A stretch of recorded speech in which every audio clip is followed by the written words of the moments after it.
Hello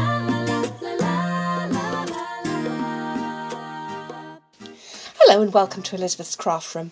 Today I'm going to show a card using Butterfly Basics, my favourite stamp set at the moment. I'm going to use this stamp here and the Happy Birthday and do a little bit of colouring just with markers today.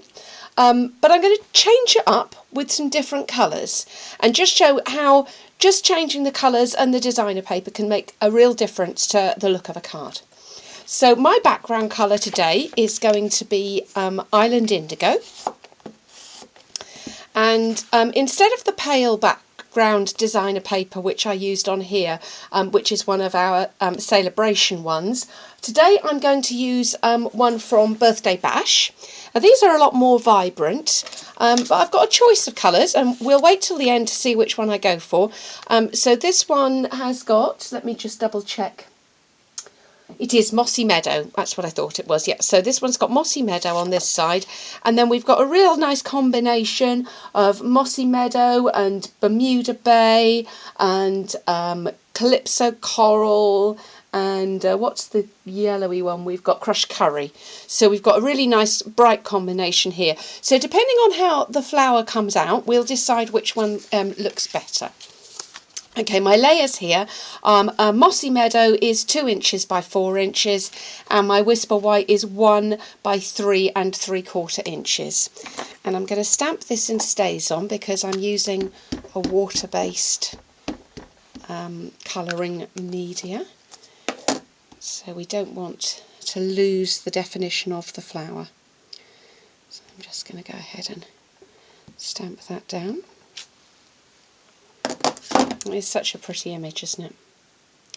Okay, let me take you a little bit closer so you can see what I'm doing.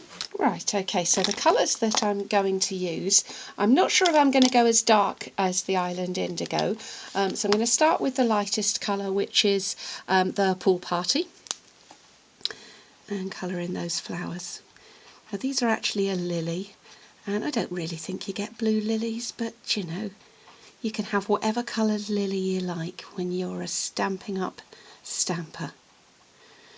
So I'm just going to pop some colour into those bits. And then where the shading is, I'm going to just put a little bit more in. Now you could do this with blendabilities and actually shade these colours right in, just blend these colours right in. But I just want to get just the hint of a little bit of colour going on. Do we think we need the darkest one? Let's just put a tiny bit near the middle, but I don't want to overdo that. I think that will do. I'll show you that a bit closer. What do you think? Is that giving it enough definition? I think so. And I'm going to do the greens. I'm going to do for the leaves Old Olive and the stems. And I'm just going to go ahead and colour these in.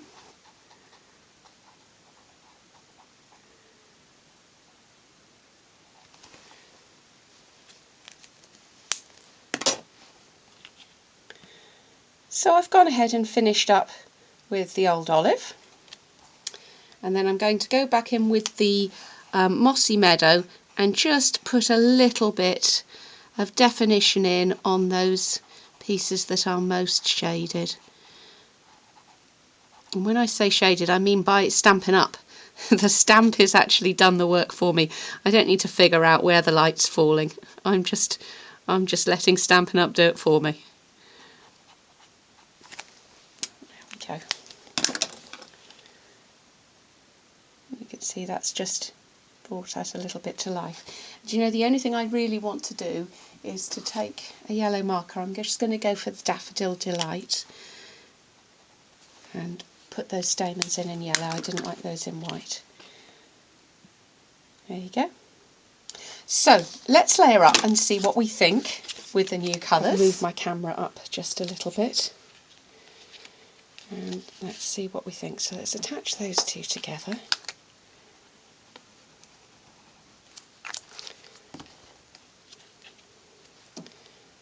I think it's just sometimes changing the colours can make all the difference to a card. So you can have the zingy version with that side, or we can flip it over, and I like that, What do you think? I like the spotty version. So I'm going to go with spotty. So let's put the greeting on. Hopefully this will show up okay over the spots. And this is a happy birthday. And this is again from the Butterfly Basics. And just stamp this down at the bottom. I'm a little bit off on the camera. There we go. I might need to put that on a piece of Whisper White, and put it over the top. I don't know. I think the spots are not quite working for me. When you see that on the video at the end, have a little look. You might well find I've changed that round. But it just makes such a difference to have a different kind of background, different colourway for my flower. That just really makes such a different card. So I hope you've enjoyed a visit to Elizabeth's Craft from today. Why not have a look at a card that you've done recently and change up the colours and see how it looks. I'm going to just go and play with this, and I look forward to welcoming you back to Elizabeth's Craft Room again soon.